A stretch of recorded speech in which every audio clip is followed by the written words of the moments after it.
Bon, ben, je vous propose qu'on démarre et je voudrais... Donc le thème de ce soir, c'est les émotions. Donc vous allez prendre le temps de vous installer un petit peu et je vais vous proposer de fermer les yeux et vous allez observer comment vous vous sentez là maintenant. Donc repérez, vous n'êtes pas obligé de le dire, juste une petite expérience personnelle. Voilà, donc baladez-vous à l'intérieur de vous, sondez-vous, prenez votre température émotionnelle.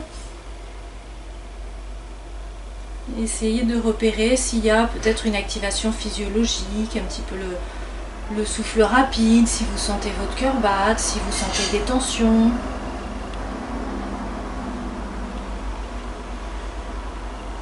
Si vous êtes dans un état émotionnel particulier, est-ce qu'il y a du stress, est-ce qu'il y a de la joie, est-ce qu'il y a de la curiosité, est-ce qu'il y a de l'agacement, de l'appréhension.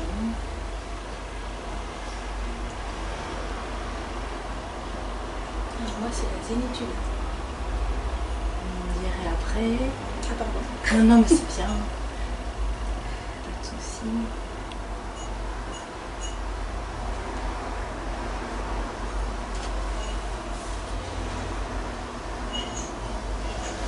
Essayez de voir si vous avez repéré une émotion, où est-ce qu'elle se situe dans votre corps.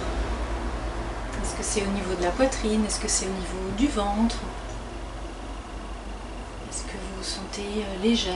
Est-ce que vous vous sentez bien ancré dans le sol?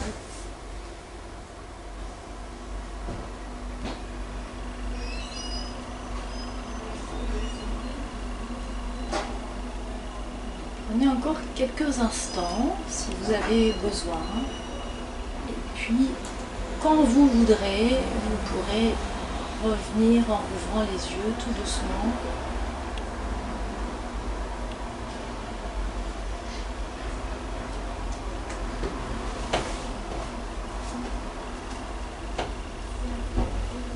Donc en fait, je voulais démarrer avec ça pour que vous puissiez observer qu'on est tout le temps traversé d'émotions.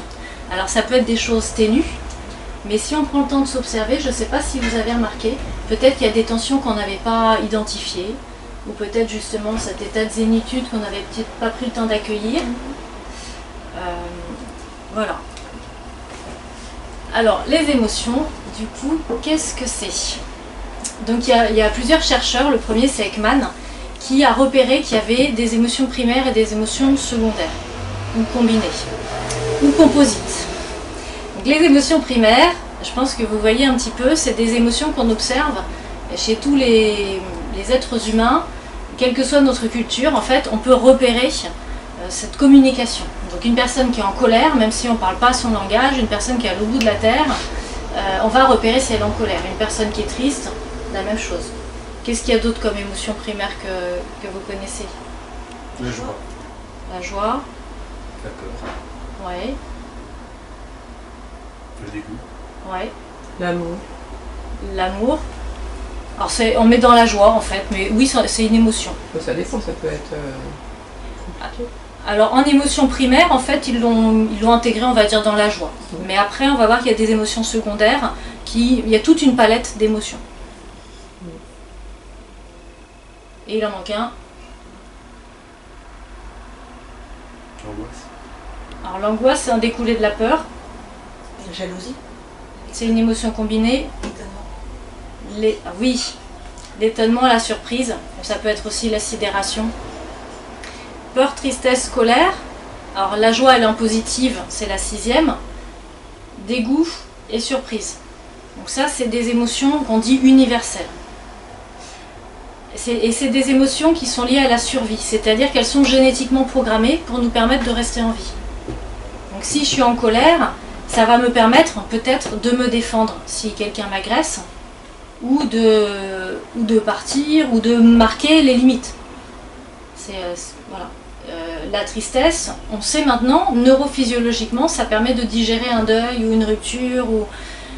La tristesse, c'est important que le cerveau puisse la vivre, pour justement pouvoir digérer et ensuite pouvoir passer à autre chose. Si on bloque la tristesse, on va faire des deuils, qu'on dit nous des deuils pathologiques, des deuils bloqués, et peut-être ça va donner lieu à d'autres émotions qui vont recouvrir la tristesse. Moi j'ai observé par exemple des personnes qui étaient en colère Je me souviens d'un monsieur qui était venu me voir en me disant je sais pas ce que j'ai, je suis tout le temps irritable et je viens vous voir parce que je m'en veux beaucoup. En fait, je suis tout le temps énervée contre ma femme, mes enfants, je me reconnais pas, c'est pas moi et je veux pas être comme ça avec ceux que j'aime. Et on s'est aperçu que derrière, il y avait un deuil bloqué quand sa mère était décédée quelques années auparavant, qui s'était empêché d'être triste pour pas blesser ses enfants, pour être présent auprès de sa femme. Et en fait, il avait donné le change, mais finalement, il avait malgré lui un peu bloqué cette tristesse, il s'était jamais autorisé à être triste. Et en fait, comme on va dire, ça macérait un petit peu, du coup, il devenait irritable. Le moindre truc comme déclencher.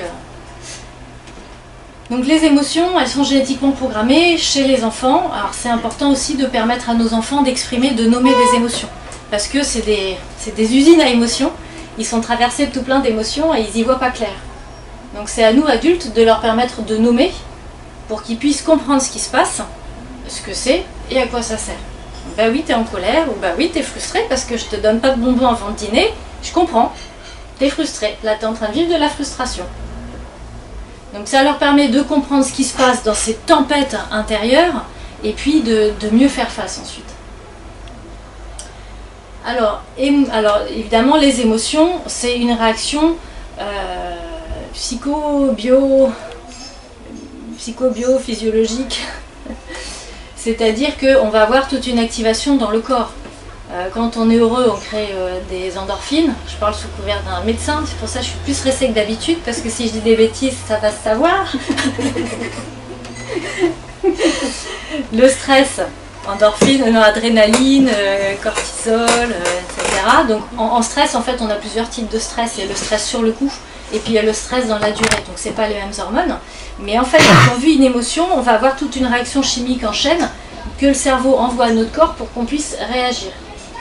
Donc le stress, c'est une émotion qui découle de la peur, et la peur, ça me permet d'être adapté. Si, je sais pas, moi, il y a une voiture qui manque de me renverser, je vais avoir peur, et ça va me permettre de, tout de suite, en réflexe, c'est-à-dire que mon corps va déjà avoir activé tout le système hormonal pour que vite, j'ai peur et que je puisse avoir une réaction qui me sauve la vie. Donc là, on est en circuit court. Donc il y a plusieurs types de circuits. C'est parce que si la voiture manque de me renverser, puis je me dis, bon alors, est-ce que j'ai peur? Qu'est-ce que je décide de faire? Donc les émotions nous permettent d'être adaptés. Donc vous voyez un petit peu, donc j'ai parlé de la tristesse, la peur. Alors la surprise, donc il y en a qui savent, hein. Il y en a que j'ai briefé. La surprise, est-ce que vous voyez un peu à quoi ça sert? Attention, il y a un piège.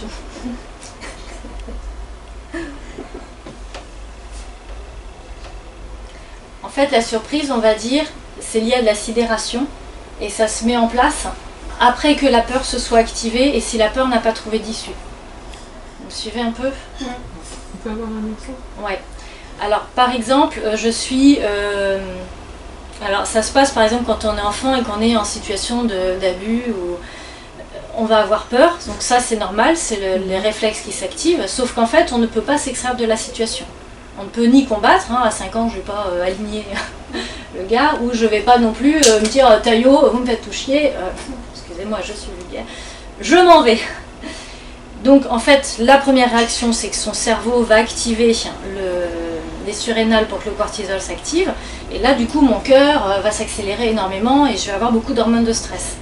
Si finalement je ne peux pas résoudre le problème en combattant ou en fuyant, mon cœur il risque l'infarctus. Donc il va bien falloir qu'il y ait un espèce de coupe-circuit au niveau de mon cerveau pour apaiser, pour calmer le cœur, pour rester en vie. C'est toujours une question de survie. Et là, on sait qu'au niveau du cerveau reptilien, de l'amygdale, il y a kétamine morphine qui va circonscrire l'amygdale au niveau du cerveau primitif. Et ça va un peu déconnecter le cerveau du corps. C'est-à-dire que le problème va continuer, je vais vraiment expérimenter qu'il y a encore un problème, mais mon cerveau ne va plus vraiment être au courant, et du coup ça va calmer le cœur. Donc la surprise, c'est lié aussi à de la sidération. Alors ça peut être sur le coup, quand on a de la surprise, mais ça c'est lié à de la peur, hein. Et la surprise, c'est plutôt dans ce sens-là. Alors là, ça va enquister en fait les traumas à l'identique, c'est comme si ça faisait une photo, ça fige le truc. Donc nous on continue à vivre, mais en fait ce trauma-là il n'a pas pu être retraité du fait des shoots chimiques autour de l'amygdale. Donc sur le court terme, sur l'instant, ça nous a permis de rester en vie, mais à moyen terme, à long terme, si ça n'est pas retraité, ça crée des symptômes. Donc, et puis le dégoût. Facile. Bah, À quoi ça sert? Pas manger un truc qui est pas bon. Voilà. Soit effectivement il y a une odeur qui nous fait repérer que si je mange ça, je risque ma vie.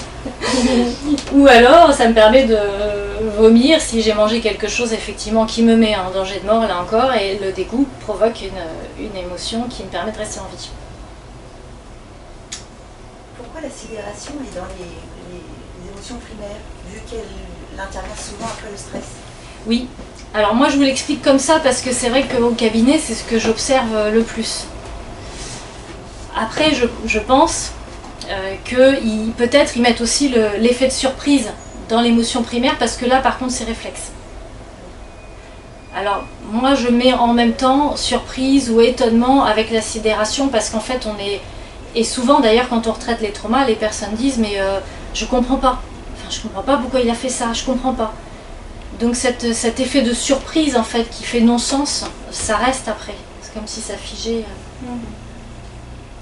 Mais bon, après il faudrait reprendre vraiment ce que Ekman avait repéré. Il y a d'autres auteurs qui classent en 12 émotions primaires. Lui il en a mis 5 négatives et une positive. Bon après c'est de la théorie, hein, mais ça permet d'échanger au niveau international quand on fait des recherches, ça permet de savoir de quoi on parle. Voilà. Émotion secondaire. La peur signale la présence d'un danger, protège et entraîne plusieurs stratégies pour faire face, fuite, attaque, sidération. Les réactions corporelles de peur se traduisent par un afflux de sang dans les muscles pour courir plus vite, pour avoir plus de force, une montée d'adrénaline pour augmenter la puissance et une accélération du rythme cardiaque pour préparer à l'effort. C'est bien foutu, hein, on habite une machine qui est super. Je dis souvent, hein, mais ceux qui me connaissent allaient dire je radote, mais... Ça, la surprise, enfin, ça peut aussi bloquer. C'est ce que je vais retrouver tétanisé. Ouais, et du coup, ouais. À la base, c'est bien fait. Ça sidère. Bah, c'est bien fait pour... C'est toujours de la survie en fait. Les émotions primaires, ça permet de rester en vie. La colère surgit quand ce qui est essentiel pour nous est menacé, quand on essaie de nous imposer quelque chose, que notre territoire est envahi. Il y a aussi une notion de territoire, on voit avec les émotions primaires aussi, hein, faut dire. Mais colère n'est pas synonyme d'agressivité. L'agressivité est seulement une expression, c'est un comportement, l'agressivité. La colère déclenche une concentration d'énergie. Alors la colère, on sent comme un volcan qui monte, qui nous envahit. Et donc normalement, nous, notre rôle quand on est parents, c'est de socialiser nos enfants en disant t'as le droit d'être en colère, mais t'as pas le droit de frapper ton petit camarade ou de mordre ton instit. Voilà. C'est pas parce qu'on éprouve une émotion qu'on a le droit de tout faire. Et pareil pour son compagnon, c'est pas parce qu'il est énervé qu'il a envie de purger sa colère, hein, gueulant sur tout le monde ou je ne sais quoi. Donc ça, c'est peut-être des gens qui ont été mal socialisés, ou en tout cas on est dans une société aussi qui va valoriser certaines émotions. C'est-à-dire c'est viril pour un homme de se mettre en colère, et puis la femme par contre si elle se met en colère c'est une hystérique. Oh les clichés. Mais un homme qui pleure c'est une mauviette. Alors c'est pour ça aussi qu'on voit des émotions qui prennent la place, qui se substituent. Donc un homme qui est triste ou qui se sent vulnérable, il va se mettre en colère. Donc je vous le dis mesdames pour que vous repériez si, voilà. Donc parfois ça cache une vulnérabilité. Voilà. Et je sais plus, je voulais vous dire autre chose, mais bon. La tristesse est un retour au calme, un retour à soi. Oui, parce qu'une fois qu'on s'est autorisé à être triste, c'est comme les enfants qui ont fait des gros chagrins. Après, vous sentez un état d'apaisement. Voilà. Et c'est là où on sent que les choses sont digérées, tout a repris sa place. Mais si on bloque ça, c'est là où ça va devenir inapproprié. Moi, je dis souvent, enfin, Christophe André, j'ai un petit peu repris ça, je crois, d'une méditation. Il disait les émotions, c'est comme de l'eau, en fait, il faut les laisser s'écouler. Il ne faut pas mettre de barrage parce que si on bloque, au bout d'un moment, l'eau elle va passer par-dessus et là pour le coup ça va tout inonder, ça ne va pas être adapté du tout. Donc la tristesse, le retour au calme donne le temps nécessaire pour intégrer l'événement douloureux, l'élaborer, se régénérer, trouver de nouveaux repères et reprendre le cours de sa vie. La tristesse se traduit par un ralentissement du rythme du corps. C'est normal quand on est triste qu'on n'ait rien envie de faire, ou qu'on a envie de coucouner, d'être sous la couette, Donc ça, écoutez votre corps parce que il nous dit en fait de quoi on a besoin. Le dégoût, je me demande si ça va pas faire trop de bruit. Le dégoût permet de ne pas accepter ce qui n'est pas bon pour nous, de ne pas avaler n'importe quoi. Le dégoût se traduit par une sensation de nausée. La surprise alors, qu'est-ce qu'ils disent? La surprise prépare au changement. Elle se traduit par un élargissement des perceptions visuelles et auditives grâce à la mobilisation rapide et concentrée des neurones. Ah, voilà la réponse. Donc apparemment, ça crée une attitude de veille ou d'hypervigilance. Vous pouvez répéter? Oui, c'est... La surprise prépare au changement. Elle se traduit par un élargissement des perceptions visuelles et auditives grâce à la mobilisation rapide et concentrée des neurones. Donc tout d'un coup, c'est comme si le cerveau il analyse très très vite tout ce qui est en train de se passer. Qu'est-ce qui se passe? Donc c'est bien lié quand même aussi à la peur et au danger. Donc c'est vrai qu'ils en ont fait deux différentes. Parce que la peur, sans doute qu'il y a de l'impuissance. La peur c'est plus le repli, alors que là c'est plus je suis en éveil pour savoir qu'est-ce que je dois faire pour pas me faire avoir ou pour pas y passer. Alors que la peur c'est plus on cherche à se protéger. Ça doit être dans ce sens-là, je pense. Et la joie, l'amour, etc. La joie augmente l'énergie disponible et le bien-être. Elle se traduit par la sécrétion d'hormones de plaisir, ocytocine, endorphine, qui développent l'optimisme. La joie, c'est excellent. Alors, il y a des études, c'est Grégo, non, je ne sais plus qui m'avait dit ça. Il y a des études qui montrent que quand on va pas bien, si on se force à sourire, on va créer ces hormones de bien-être. Il y a des thérapies du rire. Il y a des thérapies du rire. Plus on rit, plus on sent. Il y a une dame, c'est génial, parce qu'elle me disait, quand je me réveille la nuit, je suis pas bien et je commence à avoir mes ruminations, en fait, je me force à sourire. Et en fait, ça me fait me sentir mieux. Non? C'est Grégo? Non, une autre dame. C'est une autre dame, parce que pratiquement la même journée, vous m'avez dit pratiquement la même chose. Donc. Il se passe plein de trucs bizarres chez moi. Hein? Et elle se rendort après? Oui, oui. Et en fait, c'est drôle parce qu'elle m'a dit ça, et juste après, je tombe sur un article, c'est marrant quand même, un article scientifique où ils ont étudié ça, et effectivement, le fait de rire, ça va créer des... Et même cette dame, elle me disait, oui, je me souviens, elle me disait, je me mets devant mon miroir, et puis je me dis, bon, voilà, ta vie, ça va pas, donc souris. Et donc, elle se regardait, elle souriait, puis elle me dit, en fait, elle me dit, vous avez trouvé ça bizarre, mais ça me fait vachement bien. Et après, je dis que oui, c'est validé, en fait, ce truc-là, ils l'ont démontré. Donc n'hésitez pas, ça fait du bien. Et les émotions secondaires. Alors il y en a une, c'est génétiquement programmé, c'est inné, et l'autre c'est... Et voilà, c'est acquis. C'est-à-dire que c'est le contexte, c'est l'environnement qui va nous les générer. Vous voyez un peu lesquels? Je suis en vacances. Les neurones sont en pause. Oui, c'est bien. Par exemple, la honte. Parce que du coup, il n'y a pas une définition déjà de l'émotion? L'émotion, c'est comme je vous disais, c'est bio-psycho-physiologique. Donc c'est pas intellectuel, c'est vraiment une réaction qui se passe dans mon corps pour être adaptée aux situations. Donc on ne peut pas vivre sans émotion. Imaginons que j'éprouve jamais la peur. Je vais me promener en haut de falaise et puis je me dis oh c'est super joli machin, je tombe. Si je vois un pitbull, puis je me dis oh c'est petit toutou. Je risque un petit peu des choses.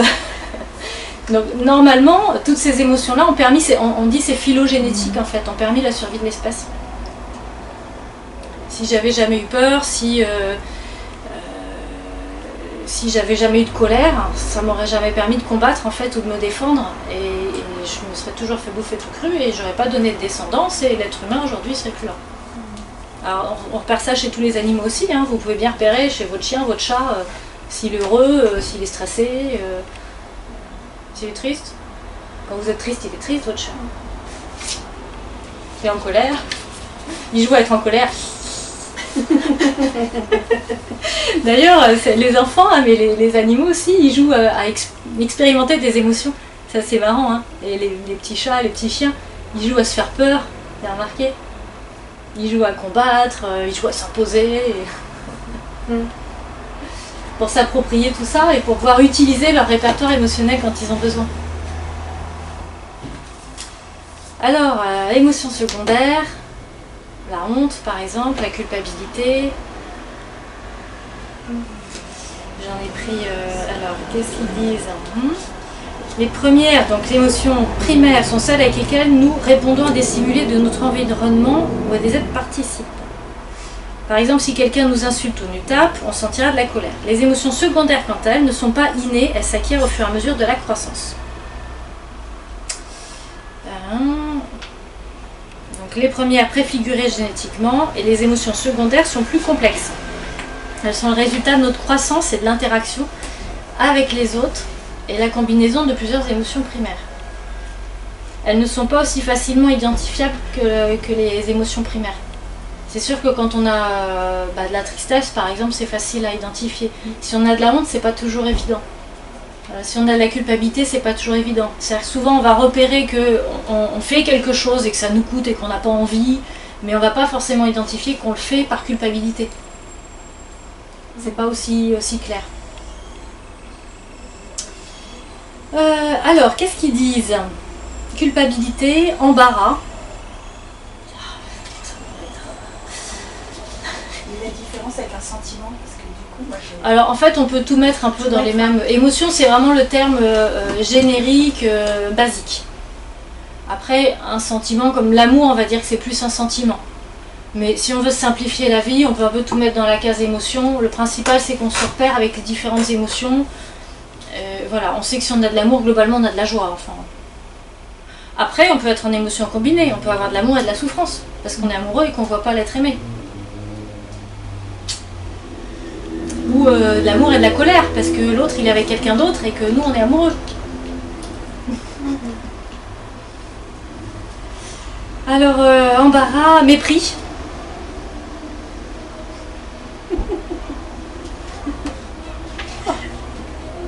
C'est bien ça le mépris. Je le joue pas assez, je trouve. Ça fait pas assez partie de moi, le retour émotionnel. C'est terrible comme émotion, hein, le mépris. Moi, tu le fais très mal. c'est pour ça que Merci. Moi je trouve ça terrible, c'est une émotion qui me... C'était pas crédible. C'est une émotion qui me touche. J'aime pas ça du tout. La complaisance.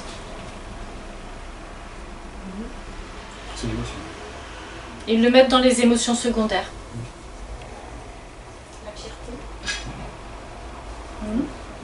la fierté. La fierté, ça peut être fierté d'ego. Ou ça peut être, je suis fière, je suis super contente. Ah oui. Ouais. Ouais, on peut être fier de soi. Parce que justement, on a fait quelque chose de difficile et... Voilà, donc ça c'est dans le bon sens, hein. C'est-à-dire qu'en fait on se fait de la self-compassion, comme disent les Américains, c'est ah ben je suis fière de moi parce que il y a quelque temps j'y serais pas arrivée et puis là quand même je peux être fière parce que j'ai bien progressé. Nous en psychologie positive notamment on apprend à le faire parce qu'on est dans un système éducatif qui ne renforce que le négatif. On fait que éduquer par la sanction. Et en fait c'est pas bon parce que le cerveau il a du mal à imprimer le négatif. Il est obligé de se le représenter, de l'ancrer pour le traiter. Du coup, on ancre beaucoup de négatifs. Du renforcement négatif sur soi, je suis pas à l'auteur, je suis nulle, j'y arriverai pas, je suis moins bien que les autres. Et c'est dommage, les autres systèmes d'éducation où ils renforcent le positif, on se rend compte qu'ils ont de bien meilleurs résultats scolaires. Donc ouais, c'est des choses que nous on apprend parce qu'on sait que c'est bon pour le cerveau, c'est bon pour soi. Je savais pas, mais je fais m'encourager encore plus. Oui, à condition, mais de toute façon, si on n'est pas prétentieux, on ne le devient pas. Parce que parfois, les gens ils me disent « Ah oui, mais je vais devenir prétentieux. » Non, si on l'est pas, on ne va pas le devenir. Mais de se dire « Ah, c'est bien, j'ai l'énergie. » En fait, c'est la valorisation de l'être humain, parce que le travail, on ne nous valorise pas assez, c'est pareil. Tout à fait. Dit que ça va pas et on nous dit jamais... Enfin, on nous dit rarement quand... Au contraire, c'est beaucoup plus stimulant de valoriser les gens. Ah oui, ça implique, ça motive énormément de dire « Ah, c'est génial, t'as pensé à traiter tel courrier, bah, je voulais te le demander, c'est chouette, tu as pensé de toi-même, ça mange pas de pain. » Bon, donc on avait la complaisance, ils ont mis aussi l'enthousiasme. Très intéressant tout ça. Et c'est une émotion secondaire, parce qu'en fait c'est quelque chose qu'on pratique, qu'on va chercher à développer. C'est pas inné, c'est une pratique personnelle. C'est un peu comme la gratitude, je pense qu'ils auraient pu le mettre, ils ne l'ont pas mis, mais c'est super de pratiquer la gratitude. En bouddhisme, en méditation, on travaille beaucoup là-dessus, parce qu'on va pratiquer cette comment dire, ce sentiment d'être heureux et en fait on est heureux aussi que les autres nous aient apporté des choses. Donc on va le dire, on va le notifier. Donc ça crée de l'enthousiasme. Parce que les émotions elles sont contagieuses aussi. Hein. La contagion des émotions, il y a un bouquin qui s'appelle comme ça des années 50. Notamment dans les foules, hein. Vous voyez dans les matchs de foot, hein. L'émotion elle est contagieuse. Hein. On se sent... c'est... Comme dans le Ouais. On en parle du coup. La fierté. Ah, super, je n'avais pas vu. Le plaisir. Grégoire avait dit la jalousie tout à l'heure. Oui, ah, ils l'ont pas mis, mais oui, tout à fait. Alors, ils en parlent après. Bah, regardez. C'est une émotion combinée, la jalousie. Vous voyez un petit peu de quoi, non? Ah oui, colère et... Ah non, frustration. Possession. Parce que C'est pas évident, hein. souvent, la jalousie, c'est quand on n'a pas confiance en soi. Oui. Je l'ai pris parce que justement, je me suis intéressée au truc. Je me suis dit, ces émotions-là, je sais jamais trop comment les...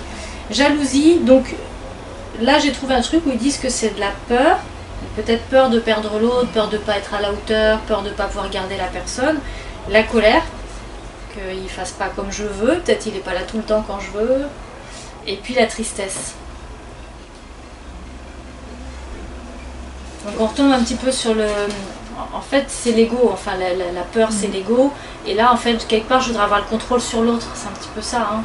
Donc les égos c'est le contrôle. Et comme l'autre échappe à mon contrôle, ça va me créer des jalousies, surtout si j'ai pas confiance en moi. Mais l'ego c'est de la peur, donc l'ego c'est un ego faible. Mais c'est pas forcément par rapport à un amoureux, ça peut être par rapport à sa sœur, par rapport à... Ah oui, complètement. La jalousie, Tout elle à est fait. multiple en fait. Ouais. Elles sont Pour un multiples. bien aussi. Pour un bien, jaloux de son voisin parce qu'il a... Oui. D'ailleurs, les pervers narcissiques, ils sont très jaloux. Ils sont jaloux du succès des autres ou jaloux que les autres sont appréciés. Quand quelqu'un est heureux, ça leur va pas du tout, il faut qu'ils détruisent tout. Donc eux, c'est une émotion qui les habite beaucoup. Parce qu'ils ont peur peut-être de ne pas être au centre de l'attention, la colère qu'on s'occupe peut-être plus des autres. Alors c'est marrant d'ailleurs vu sous cet angle-là, parce qu'on dit souvent que les pervers narcissiques, donc ils ont une faille narcissique, mais qu'ils ont expérimenté tôt dans leur enfance. Du coup, ils ont un problème de lien et d'attachement. Donc ça représente très bien la peur de ne pas pouvoir m'attacher l'autre, la colère que peut-être l'autre soit plus attaché à quelqu'un d'autre qu'à moi. Quand il y a un petit frère qui déboule, et puis la tristesse, peut-être de l'impuissance. Et du coup, ces personnes qui vont se structurer comme ça vont garder cette jalousie comme des enfants qui sont jaloux du petit frère qui vient de naître. Et donc satisfaction, j'ai dit, plaisir, satisfaction, et puis honte. Alors honte, c'est pareil, j'ai été rechercher. Alors il l'explique pas bien, enfin j'ai pas trouvé grand chose. Alors, il fait le lien avec la culpabilité. La culpabilité représente le sentiment d'avoir mal agi. Par exemple, j'ai blessé quelqu'un, j'ai pas fait ce qu'il fallait. Et la honte, elle représente davantage le sentiment d'être en tort. D'ailleurs, il y a des cultures, il y a une dame algérienne qui me disait, mais chez nous, c'est énormément ça. Hein. Donc elle me disait, je sais plus le terme, hein. Elle me dit, mais t'as pas honte. Et elle me dit, mes tantes, tout le temps, elle me répétait ça, mais t'as pas honte. Elle dit en fait moi j'ai grandi dans ce mais t'as pas honte. Et en fait du coup elle avait une honte, une culpabilité en tout cas qui était présente et qui l'ont fait tomber après dans des problèmes de comportement alimentaire, etc. Parce qu'a priori elle portait qu'il fallait qu'elle ait honte, elle faisait jamais bien et elle était tellement pas bien avec ça que elle pouvait pas s'aimer. Donc le sentiment d'être en tort, et alors souvent on comprend pas trop, c'est souvent pas argumenté, hein, parce que si c'est argumenté, c'est de la culpabilité qui se traite en présentant ses excuses. Mais la honte c'est compliqué parce que on a l'impression qu'il n'y a pas trop d'issue, c'est l'autre qui nous fait ressentir ça. C'est comme si l'autre il avait une accroche, un peu pour nous manipuler. Hein. La honte c'est des armes aussi, ou culpabilisation, c'est des hontes de manipulateurs. L'humiliation aussi. Sentiment d'être humilié d'ailleurs, hein. On pourrait le rajouter, une émotion combinée. Je me sens humiliée.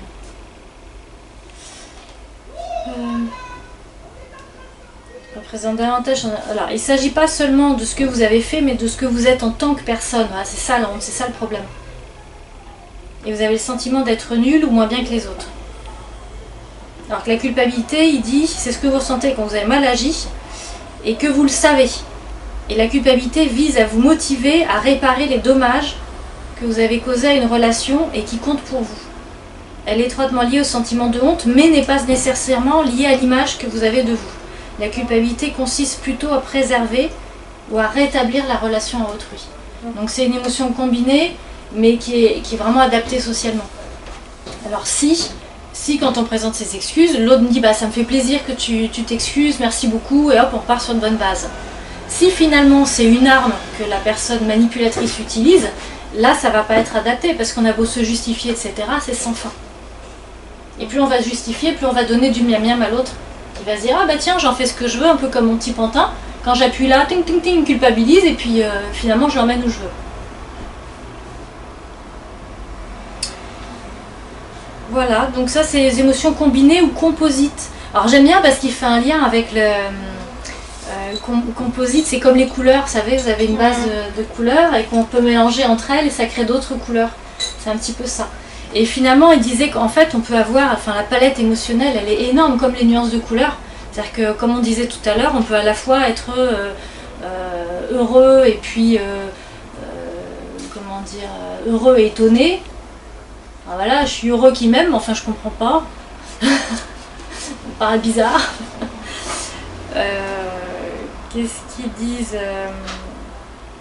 Parce que ces émotions, elles ont été repérées donc, par Ekman par rapport au... comment est-ce qu'ils disent, à des contractions musculaires. En fait, il a étudié des photos de visage et il a vu que c'était plusieurs groupes, je ne sais plus comment il appelle ça, plusieurs groupes musculaires qui agissent. Et quand on est en colère, toutes les personnes du monde entier ont les mêmes groupes musculaires. Quand on est en joie, toutes les personnes du monde entier ont les mêmes groupes musculaires et c'est pas les mêmes. Mais ce qu'on repère, c'est que finalement ces groupes musculaires, ils sont pas clivés et qu'on peut en avoir des combinés. Ça a dû vous arriver que parfois, sur le visage de quelqu'un, on ait du mal à lire l'émotion. Surtout avec les masques. Surtout avec les masques. Alors là, il faut rajouter des sourires dans les yeux. Et vous savez que le vrai sourire, c'est quand ça plisse ici, sinon c'est un faux sourire. Moi, je voulais vous poser la question. Est-ce que l'empathie, c'est une émotion ou pas?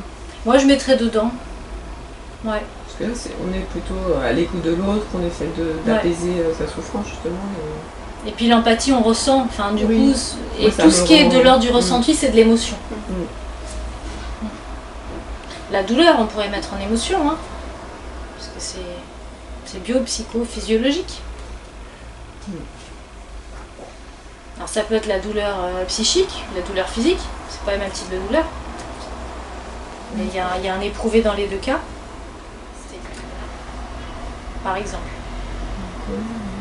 Alors ça peut être le cas par exemple, enfin, moi évidemment j'ai une déformation un peu professionnelle, donc je vais vous donner des exemples un peu rudes, mais quand par exemple si un de mes parents s'est suicidé, je vais être en colère parce que je vais dire il m'a abandonné, c'est dégueulasse, il a pensé qu'à lui. Mais je vais être triste parce que forcément que je suis plus dans le lien et j'aurais voulu que la personne reste. Donc là, systématiquement on voit ces deux émotions-là. C'est-à-dire qu'on en veut à la personne qui est partie et puis à la fois forcément on est triste, quoi. Donc les deux d'ailleurs ça bloque un petit peu parce que la colère ça maintient la tristesse un peu comme je vous avais dit. Donc c'est plus dur de faire son deuil dans ce cas-là par rapport à ce que vous avez dit tout à l'heure? Souvent ce qu'on voit c'est que tant qu'on reste dans la colère, on a du mal à accepter d'être triste. Et là, une fois qu'on a commencé à accepter d'être triste, voilà, ça se digère. Mais si, ouais, c'est dégueulasse, j'aurais pas dû me faire ça, etc., du coup, ça coince un petit peu. Mais c'est comme si, bon, il y a des religions qui disent faut pardonner. Alors, moi, j'aime bien le il faut. Mais en tout cas, les personnes qui ont su lâcher et se dire... D'ailleurs, ces personnes-là, elles parlent pas de pardon. Elles disent, mais j'ai compris pourquoi cette personne avait fait ça. Et en fait, je suis ok avec ce que la personne a fait. Je pardonnerai pas parce que cet acte il est impardonnable. Mais en fait, je comprends et il n'y a pas de souci avec ça et ça s'est passé et c'est pas un problème. Et je suis triste pour la personne qui a commis l'acte parce que se comporter comme ça, on peut être que triste pour des gens qui se comportent comme ça. Et ça permet de digérer. Par contre, ceux qui sont tout le temps en colère, ils vont... En fait, c'est un peu comme en période de guerre. C'est les Hutus, les Tutsis, enfin je repense à ça, où ils se massacraient les uns les autres. Bah tiens, t'as fait ça à ma soeur, bah tiens, je vais tuer quelqu'un de ta famille. Ah bah tiens, t'as tué quelqu'un de ma famille, donc moi je vais me venger et puis je vais tuer ta mère. Et en fait, on est dans une escalade de haine, de colère, et qui résout rien du tout, qui apaise personne, qui peut durer des années. Enfin, des conflits comme ça, de religion ou autre, on en a vu. Mais, enfin voilà, même si... C'est compliqué parce que la colère, elle peut aussi, dans une moindre mesure, être protectrice. Imaginons que j'ai un parent manipulateur.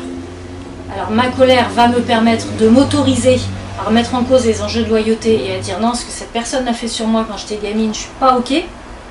Mais à un moment donné, si je veux m'en sortir, il va falloir que je travaille de façon à accepter. Par contre, je peux garder un peu de colère peut-être, parce que ça me permet de me protéger de cette personne. Si cette personne n'a pas changé, continue à être dans les mêmes mécanismes. Le fait d'être en colère, vous voyez, c'est un petit peu un seuil de vigilance. En disant, ok, bon, j'ai accepté, mais je garde en tête qu'elle est capable encore d'essayer de me blesser, parce que c'est son naturel. Donc c'est pas du noir ou blanc, et parfois il y a certaines émotions qui vont rester dans une moindre mesure, mais qui finalement sont adaptatives. En fait, la question, surtout en thérapie, c'est toujours de se dire, est-ce que cette émotion, elle est fonctionnelle? Est-ce qu'elle est adaptée ou pas? Est-ce qu'elle est fonctionnelle ou est-ce qu'elle est dysfonctionnelle? Évidemment, on parle beaucoup des angoisses, des peurs, de la colère, des émotions qui posent problème dans notre société. Mais finalement, je peux avoir des angoisses par moment parce que peut-être c'est le bon stress pour monter sur scène parce que j'ai un spectacle à faire. Et du coup, je suis angoissée, mais je sais que c'est dans ces moments-là que je donne le meilleur de moi-même. C'est pour ça, moi, les gens, je leur dis toujours, mais ça vous pose problème? Parce que c'est pas dans l'absolu. Parfois, je suis en colère. Je repense typiquement à une dame qui me disait, parfois, je suis en colère, ça me va pas. Mais en fait, elle s'était empêchée de se mettre en colère parce qu'elle avait eu un père très colérique. Et que du coup, pour elle, se mettre en colère, c'était terrible, ça détruisait les autres. Et du coup, avec ses petits-enfants, en fait, elle se faisait pas respecter parce qu'elle n'arrivait pas à faire la grosse voix pour se faire respecter. Parce qu'il y avait cet interdit qui s'était installé depuis son enfance, où pour elle, un adulte qui se met en colère sur un enfant, mais c'est tsunami, quoi. Alors, elle avait vécu ça, mais en fait, elle pouvait s'autoriser comme de la colère adaptée pour marquer que là, les enfants, c'est bon. Voilà. Donc voilà, alors après je voulais vous expliquer aussi un petit peu d'autres choses par rapport au cercle vicieux.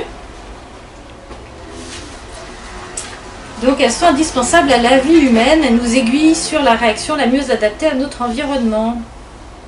Pour reconnaître une émotion, il est essentiel de capter les sensations corporelles, ce qui se passe à l'intérieur, les envies ressenties. Les émotions sont des indices sur soi. C'est pour ça que je voulais vous faire démarrer en prenant votre température émotionnelle. C'est des choses qu'on ne fait pas suffisamment.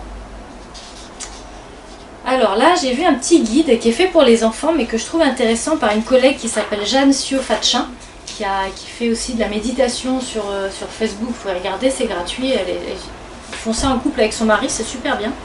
Elle a écrit des bouquins, enfin, elle est très chouette la nana.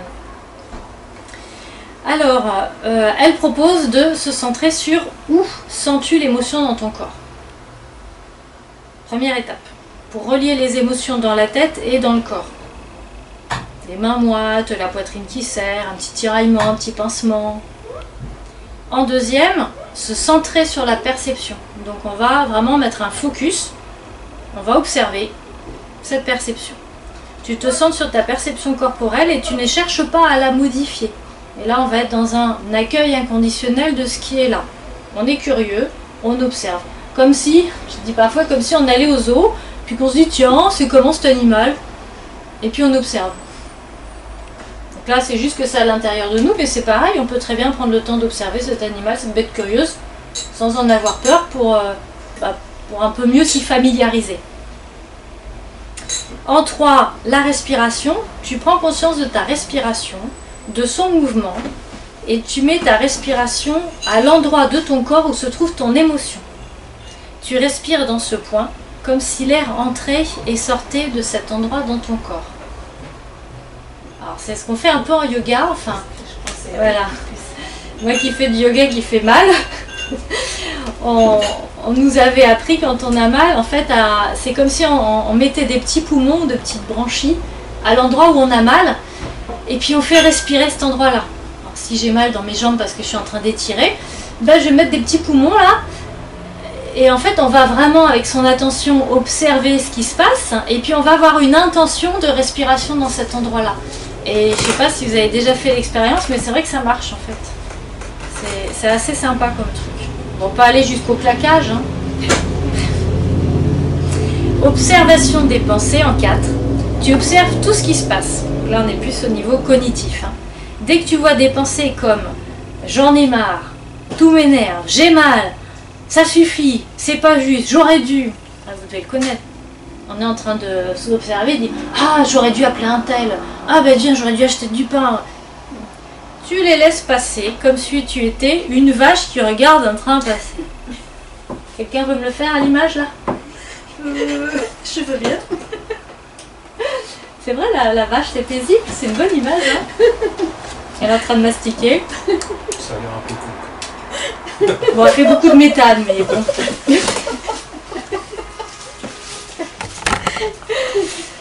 Tu observes, c'est ta mission.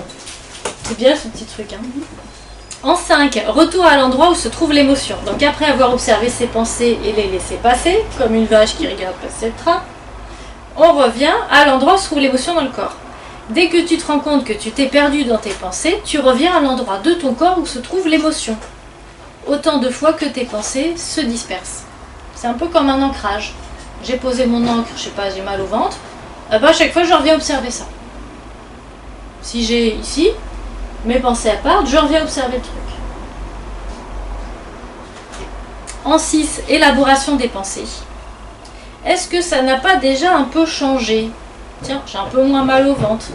Ah, ça s'est un peu dissipé, ça s'est déplacé, c'est remonté un peu, ça me noue la gorge maintenant. Oh. Est-ce que ton émotion ne s'est pas déjà un peu transformée? Ouais, en fait, je suis un peu moins anxieux, je suis un peu moins en colère. Est-ce que tu ne te sens pas un peu moins triste, en colère ou toute autre émotion?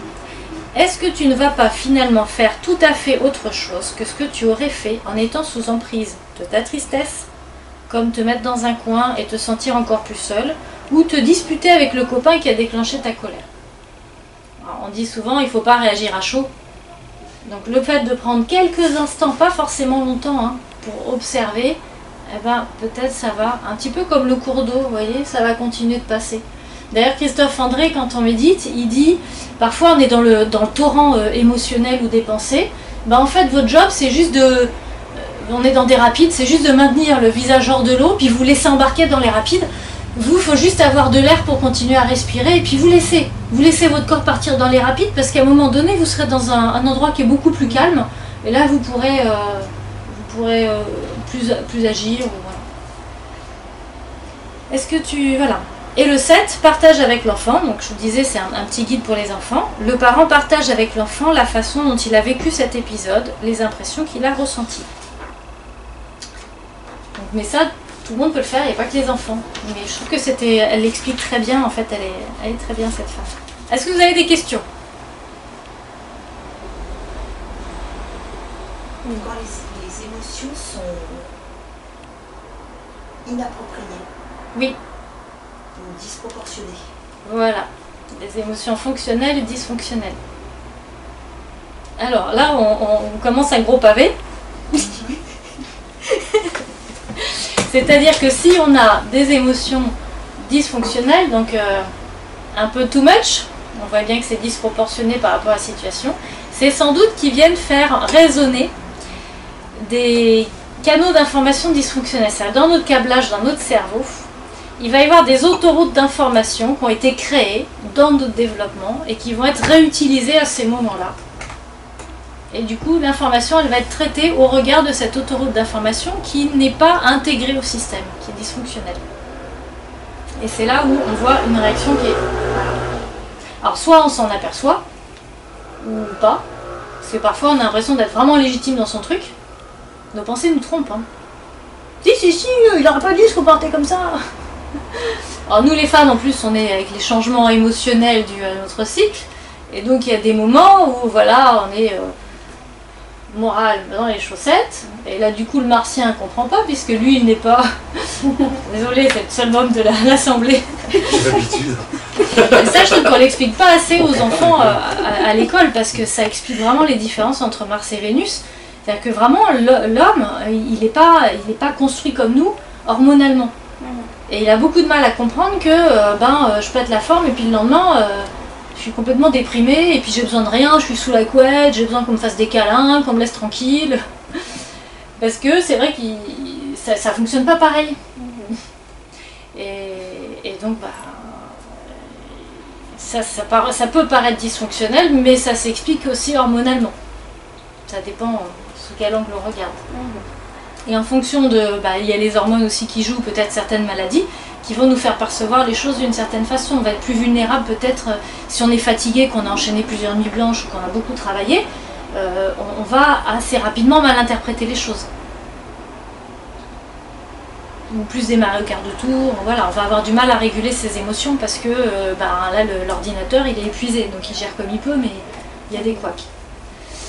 Donc sur ces dysfonctionnels, c'est les autoroutes d'info, c'est-à-dire qu'une émotion dysfonctionnelle, elle est fonction d'une pensée, de ce que je me dis, de comment j'interprète la situation.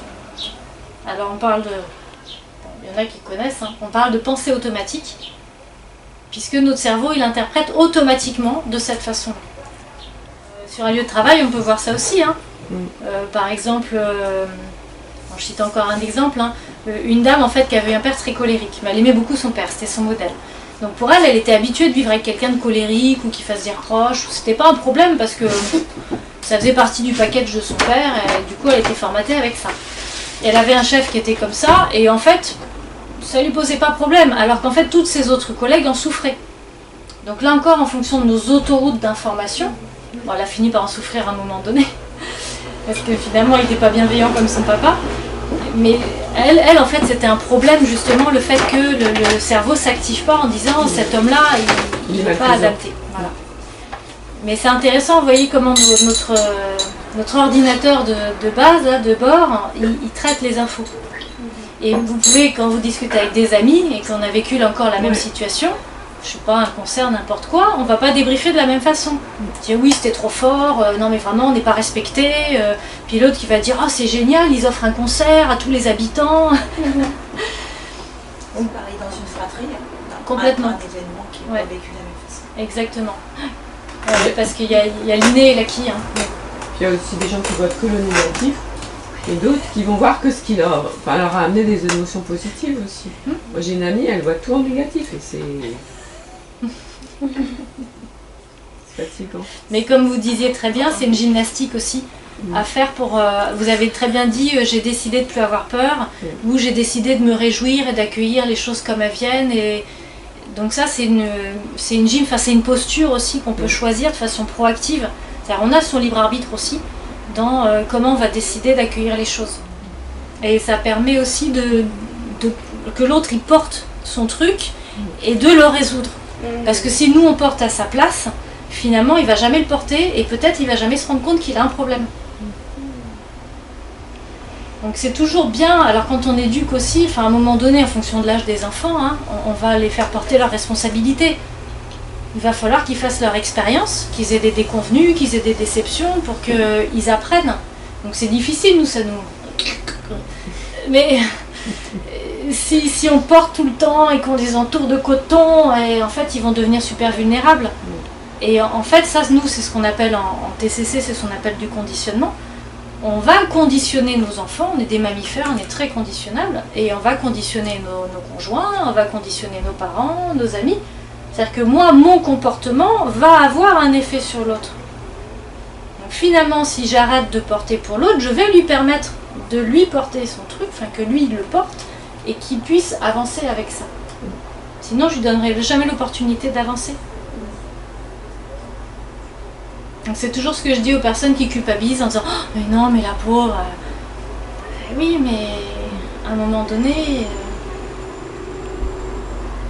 Donc voilà, c'est toujours de responsabiliser l'autre, de ne pas porter à sa place, mais de toute façon on voit bien si une personne elle prend sa part, mais qu'elle a besoin à un moment donné qu'on l'écoute parce qu'il y a une période difficile, parce que voilà, on sait que ça va être à cette période-là, que la personne elle va se saisir de ce qu'on lui donne et elle va rebondir, et puis dans l'autre sens, quand moi j'aurai besoin, peut-être qu'elle sera là pour moi.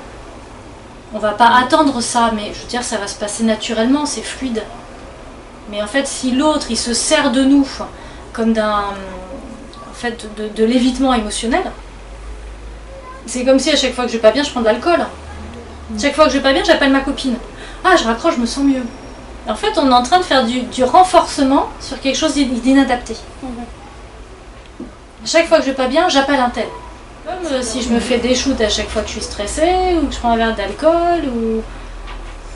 C'est pas forcément adapté. En tout cas, à terme, on renforce l'évitement émotionnel, et l'évitement renforce toujours le problème. Moi, je dis souvent, je fais une prestation de service. Donc la personne, elle vient me voir parce qu'elle a un problème, mais qui lui pose problème au quotidien, sinon elle vient pas me voir. Après, on me dit, ah bah oui, mais vous, les psys, c'est comme la prévention, il faudrait vous voir un peu de temps en temps. Non, enfin... Là, ce que je suis en train de transmettre aujourd'hui pour les outils à pratiquer au quotidien, oui, mais à la rigueur, ça c'est plus des formations, des lectures, des choses que vous pouvez vous approprier. Après, s'il n'y a pas besoin, enfin, si globalement je vais bien, je ne rencontre pas vraiment de problèmes qui ont une implication importante dans ma vie, je n'ai pas forcément besoin d'aller me masturber la tête dans tous les sens. Hein. Après, c'est une hygiène psychique. Un peu comme quand on décide de faire du sport parce qu'on n'a pas envie d'avoir trop mal au dos en vieillissant ou voilà, on a envie de vivre le mieux possible, on va faire une activité physique régulière, on va essayer de se nourrir à peu près sainement, voilà, on va prendre soin de soi. Et là, en fait, là on parlait plus d'hygiène psychique en fait, c'est-à-dire comment faire en sorte que notre cerveau il aille plutôt bien. Donc ça c'est quand même des outils qui sont intéressants pour prendre soin de son cerveau.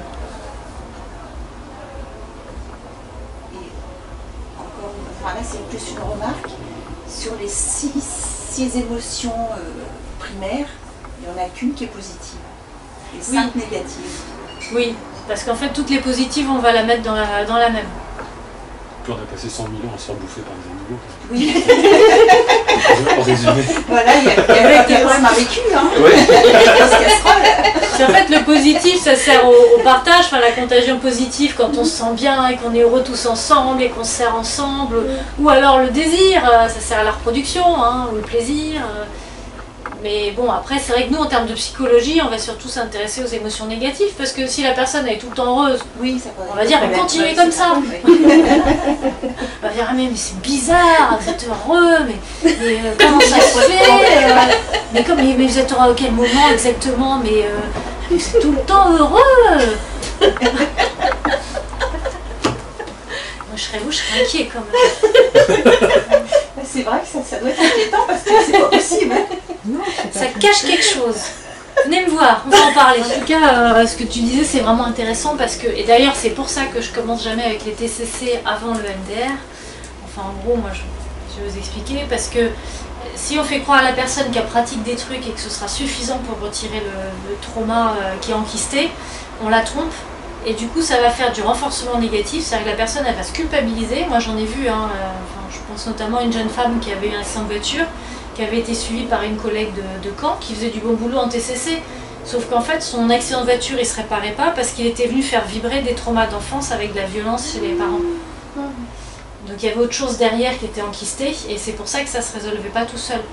Donc elle me disait, mais je fais tout qu'elle m'a dit, c'est-à-dire que je m'expose, je suis là, je tremble comme une feuille, mais je me remets au volant, et puis je m'oblige à conduire, et puis me dire, ah puis après ça c'est fini, puis ah qu'est-ce que je me sens mal, et puis je mets du temps à me remettre. Et en fait son exposition, ça l'a retraumatisée, mais elle se donnait les moyens, elle avait vraiment envie de s'en sortir, et finalement ces thérapies-là, qui sont plus pour moi du kiné, c'était pas pour elle, ça l'a renforcée négativement, parce qu'elle se disait, mais je suis nulle, ou je suis pas comme les autres, ou je fais pas comme il faut, ou je suis pas à la hauteur, ou je suis pas assez bien, oui, un truc que j'ai pas compris, et du coup ça rajoutait du négatif déjà à sa souffrance.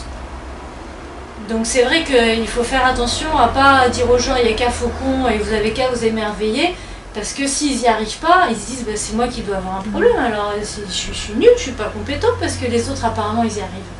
Donc il faut vraiment faire attention effectivement à ne pas renforcer ça. Non, quand il y a une vraie souffrance, c'est pas qu'on a envie de rester en souffrance. Nous, je pense qu'on faisait plus référence aux râleurs, enfin voilà, les gens qui sont radiocritiques, radio-négatifs, mais qui sont pas forcément en souffrance, mais qui râlent, qui voient tout le temps le négatif, qui font les choux gras avec ça. Les bons gilets jaunes.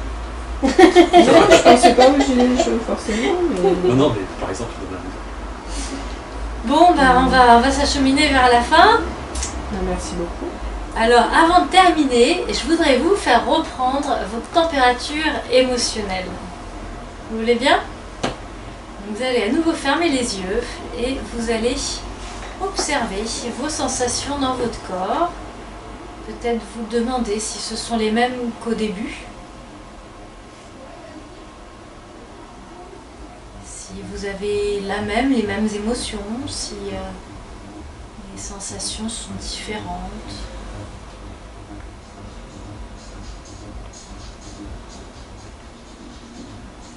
Intéressez-vous à ce qui se passe à l'intérieur, comme si vous faisiez un petit voyage dans ce pays que vous connaissez un petit peu, mais peut-être pas à 100%.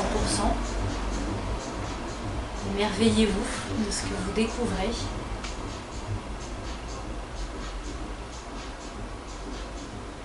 Et félicitez-vous de faire ce petit voyage et de prendre ce temps-là pour vous connecter, vous accueillir inconditionnellement parce que vous le valez bien.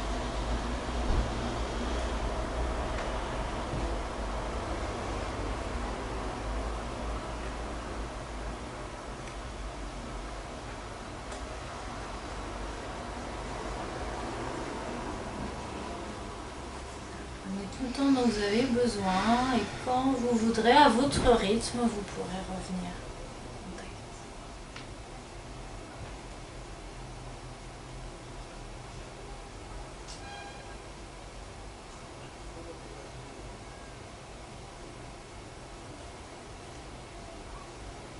Ceux qui ont envie de continuer un peu, vous pouvez utiliser la technique de tout à l'heure, vous ancrer sur la sensation et respirer dans cette partie-là du corps.